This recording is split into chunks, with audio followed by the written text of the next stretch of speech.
Vaya va bene con Emi, Tanguera, octavo grado Peguambo, Ejao María Auxiliadora. Ñane yara a tu pasurera pe, ya jarei diseña nerembia pondive. Coaco árabe, ñane moepuja ejina, hispanismos, ñe o uva España, ñe ewi.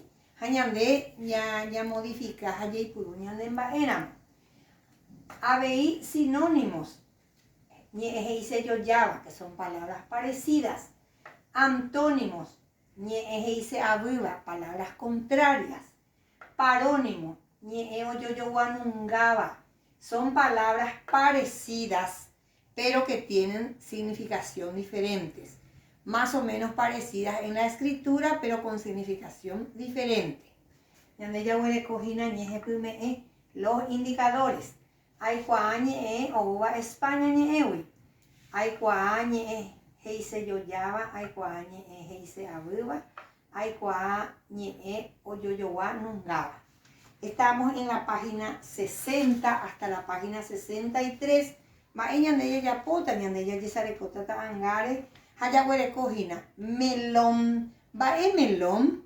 Melón viene del castellano. Jamás ella ñande ya guananime ya emeno. Camisa. Camisa es una palabra castellana. Hañande ya ipuruña modifica y mi, llamo acento y mi. Haya camisa. Haupe shahina.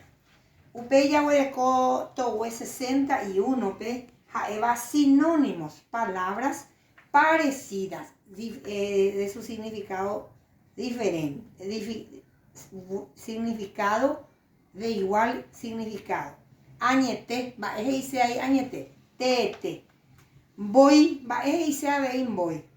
Curti, voy, va a dice voy, cortar, curti.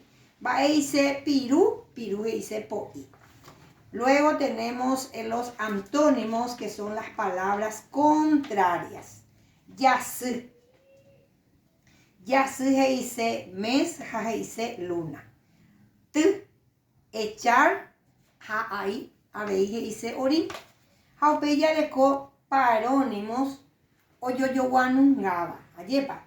Pita es rojo y pita es talón. Tai es letra. Ayepa. O que es dormir y o que es puerta. Y así sucesivamente. Buenos días, chicos.